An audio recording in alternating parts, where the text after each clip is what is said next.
Friends అందరికీ hi అండి. ఎలా ఉన్నారు? బాగున్నారా? నేను చేసే ఈ రెసిపీ వంకాయ శనగలండి. ఫస్ట్ వంకాయలు నీట్‌గా వాష్ చేసుకొని, చిన్న చిన్న ముక్కలు కట్ చేసుకొని, ఒక పాత్రలో వేసుకొని, అందులో సాల్ట్ గానీ, గడ్డుప్పు గానీ వేసుకుంటే వంకాయ ముక్కలు నల్లగా అవ్వకుండా ఉంటాయి. తర్వాత శనగలు పక్కన పెట్టుకుంటాము. ముందుగా కొత్త వాళ్ళు చూస్తుంటే గనుక నా ఛానల్‌ని సబ్స్క్రైబ్ చేసుకోండి, లైక్ చేయండి, షేర్ చేయండి. ఈ రెసిపీ ఎలా చేయాలనేది ఫస్ట్ చూద్దాం. పాత్ర పెట్టుకొని ఆయిల్ వేసుకొని, ఉల్లిపాయలు, పచ్చిమిర్చి, జీలకర్ర, కరివేపాకు వేసుకొని 2 నిమిషాలు వేగనివ్వాలి. మనం ముందుగా నానబెట్టుకున్న పచ్చిశనగలు ఉన్నాయి కదండీ! అవి మీరు కుక్కర్‌లో కూడా పెట్టుకోవచ్చు. 2, 3 విజిల్లు వచ్చినంత వరకు కుక్ చేసుకొని తర్వాత తాలింపులో వేసుకోవచ్చు. లేదంటే మీరు డైరెక్ట్‌గా శనగలు ఇలా వేసుకుంటే టైం ఎక్కువ పడుతుందండి ఉడకడానికి. ఇలా పచ్చిశనగలు వేస్తే ఒక 2, 3 నిమిషాలు మగ్గిన తర్వాత కూడా వంకాయ ముక్కలు వేసుకోవచ్చు. ఎందుకంటే ఈ వంకాయ ముక్కలు కొంచెం వేగంగా కుక్ అవుతాయి కనుక మీరు లేట్‌గా వేసుకున్నా పర్వాలేదు. ఇందులో పసుపు, సాల్ట్ వేసుకొని మరొకసారి కలుపుకొని మూత పెట్టుకుంటాము. 2 టమాటా పండ్లు తీసుకొని నీట్‌గా వాష్ చేసుకొని చిన్న చిన్న ముక్కలుగా కట్ చేసుకొని పక్కన పెట్టుకుంటాము.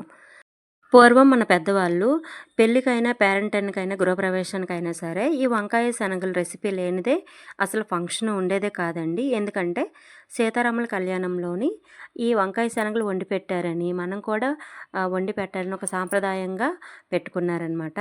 అలా అని మన పెద్దవాళ్ళు చెప్పారు. నాకు తెలిసిన ఒక చిన్న విషయం మీతో షేర్ చేసుకోవాలనిపించింది. ఏమంటారో ఒకసారి కామెంట్ బాక్స్‌లో కామెంట్ చేయండి. అలాగే టమాటా పండు ముక్కలు వేసుకొని మగ్గిన తర్వాత వెల్లుల్లి రెబ్బలున్న ధనియాల పొడి నేను దంచి పెట్టుకున్నాను. మీరు కూడా ధనియాల పొడి ఉన్న వెల్లుల్లి దంచి వేసుకోండి. చాలా టేస్ట్‌గా ఉంటుంది. అల్లం వెల్లుల్లి వేసుకుంటే వేరే టేస్ట్‌గా ఉంటుంది. కానీ నేను ఇలా చెప్పిన విధంగా చేస్తే ఫంక్షన్‌లో చేసినంత టేస్ట్‌గా ఉంటుంది. చాలా బావుంటుందండి. ఆ మసాలా వేసిన తర్వాత మరొకసారి కలుపుకొని కొంచెం వాటర్ వేసుకుంటాము. కొంచెమే కాదండి, ఎక్కువే పడతాయిలెండి. ఎందుకంటే మనం డైరెక్ట్‌గా శనగలు వేసుకున్నాం కనుక వాటర్ కొంచెం ఎక్కువే పడతాయి. ఉడకడానికి కూడా టైం పడుతుంది.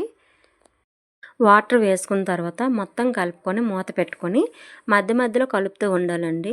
వాటర్ కొంచెం తక్కువ అవుతుంది అనే టయానికి అప్పుడు మీకు నచ్చిన మసాలా వేసుకోవచ్చు.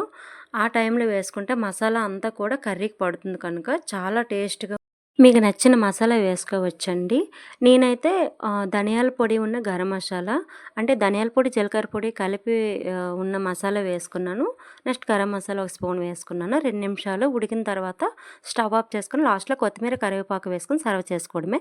మరొకసారి కొత్త వాళ్ళు చూస్తుంటే గనుక నా ఛానల్‌ని సబ్స్క్రైబ్ చేసుకోండి, లైక్ చేయండి, షేర్ చేయండి. Thank you friends.